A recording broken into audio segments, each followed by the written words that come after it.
Bonjour et bienvenue dans cette nouvelle vidéo. Aujourd'hui, on va voir comment s'affranchir de la pression sociale.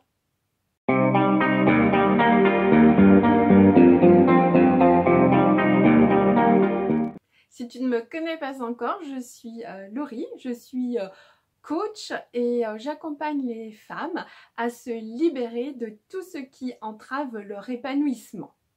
Qu'est-ce que la pression sociale? Eh bien, c'est l'influence qui est exercée sur nous de sorte à nous faire adopter des attitudes ou des comportements qui sont socialement valorisés, en tout cas par les groupes auxquels on appartient. La pression sociale est partout, dans tous nos domaines de vie, absolument tous nos domaines de vie. La pression sociale est véhiculée par tous les individus qui constituent les groupes auxquels nous appartenons. Donc il y a tout d'abord les parents et puis par extension la famille, donc qui n'ont d'ailleurs pas toujours les mêmes normes sociales et on le voit à travers les conflits générationnels. Il va y avoir également les amis qu'on va côtoyer tout au long de notre vie. On va retrouver le système éducatif qui est particulièrement normé et on le voit très bien, surtout dès lors en tout cas des personnes qui sortiraient du lot, qui voudraient sortir du moule, vont vite se retrouver sur le bas-côté, mis à l'écart. Il va y avoir également la vie professionnelle, le travail, le conjoint ou la conjointe, les médias et notamment les médias sociaux, les réseaux sociaux qui ont pris une place juste énorme ces dernières années, bien plus qu'on ne peut le penser. Et puis un dernier vecteur, mais néanmoins pas des moindres, et c'est peut-être celui finalement qui nous presse le plus. Attention, roulement de tambour, c'est nous-mêmes. Parce qu'on a tellement été conditionnés par toutes ces personnes qui véhiculent toutes ces normes sociales que finalement on a fini par les intégrer et on peut les détecter en fait à travers notre langage. À chaque fois que tu vas utiliser des formulations comme il faut que, je dois, je ne dois pas, des phrases impératives, en fait tu es en train d'exprimer des dictates, des injonctions qui sont l'expression de ces normes sociales, donc auxquelles tu n'adhères peut-être pas forcément, mais en tout cas tu les as pleinement intégrées. Alors quelles sont les options qui s'offrent à toi? Eh bien, il y en a 3. Donc tu peux subir la pression sociale, les injonctions, et bien veiller à appliquer, respecter ces normes, même si tu n'es pas forcément en accord avec. La deuxième option, c'est de fuir les vecteurs de cette pression sociale, mais attention, fuir les personnes ne fait pas forcément disparaître le problème pour autant.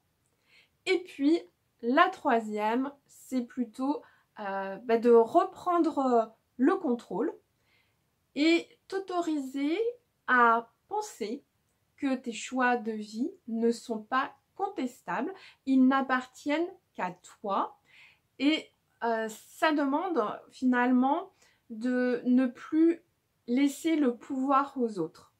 C'est-à-dire que tu n'autorises plus les autres à contester, en tout cas, bien évidemment, ils peuvent avoir encore leur avis, hein, parce que ça, tu n'as pas de maîtrise sur ce que les gens pensent ou disent, mais en tout cas, toi, tu n'y attaches plus d'intérêt, tu les laisses parler, ils ont envie d'exprimer leur avis, ils expriment leur avis, ils expriment leur choix, mais en tout cas, ça ne vient plus remettre en question tes propres choix qui t'appartiennent et qui ne sont pas contestables.